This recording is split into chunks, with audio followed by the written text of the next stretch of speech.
फिर से आ गए मैंने एगो छोट वीडियो लेके। तो वीडियो शुरू से लास्ट ले बिना स्किप कैले देखिए लोग, काहे कि वीडियो में बहुत मजा आवे वाला बा।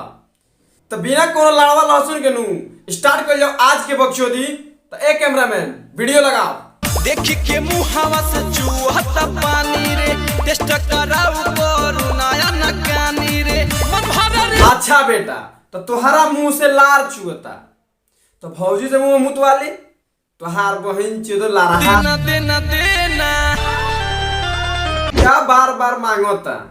बोल सरवा कहो कुछ का मांगता रे। ओ करो के दिले हवे हमरो के देना, देखो ही में माल पूरा लागता वे छे। अब माल खोआ लागो चाहे छेना, लेकिन बेटा गलती से भी ओकर लभारवा देख ले लगनू तो तुहरा गांव में है सूजी झाड़ दी, फिर तू कोई के माल कहे लायक ना रह। सौदा सजा के घुमेलो मार्केट में, कदम खुश तो के पहले ही भेट में। आ उ सौदा सजा के मार्केट में घूमो चाहे गांव में घूमो, तू कैसे ओकरा खुश कर दे।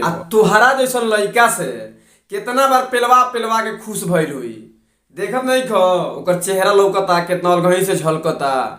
हमरा तो लगा था कि लड़कोनवे वाला क्रीमवा लगा लेत हो। भगवान से डरो भोसड़ी वालों, भगवान से डरो।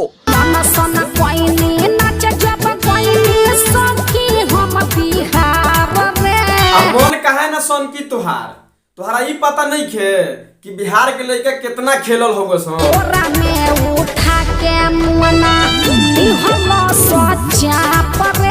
शुक्र मनावा कि खाली कोरा में चाप के छोड़ देलो सन, ना तो बिहार के लड़का कोरा में एक बेर चाप ले लो सन तो बिना पेले छोड़े लो सन ना।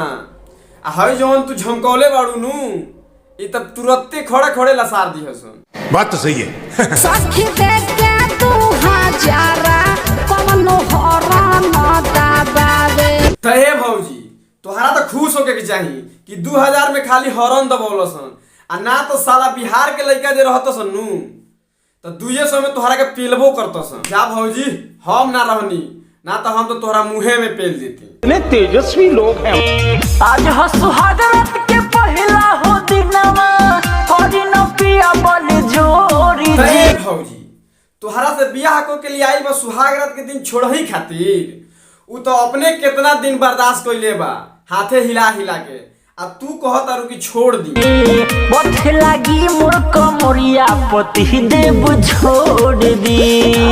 अब तोहार कमर बथो चाहे गांड उ तो बिना पेलने ना मानी, भले चिलैबू आ चाहे रोबू। काचे बा हमर उमिरिया कमजोर बानी हो। इतना झूठ बोलो तारू भौजी, तुहार उम्र देख के तो नहीं लागत कि तुहार उम्र अभी कांच। हमरा तो लागत है कि कितना लाड़ खइले हो खबू।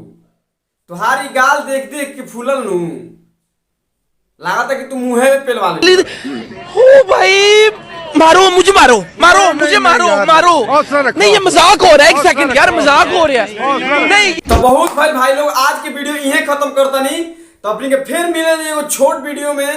तो अगर वीडियो पे नया बड़ा लोग तो लाइक कर दियो लोग, सब्सक्राइब भी कर लियो लोग चैनल पे नया बड़ा लोग। तो फिर हम मिलेंगे अगला वीडियो में, तब तक बाय।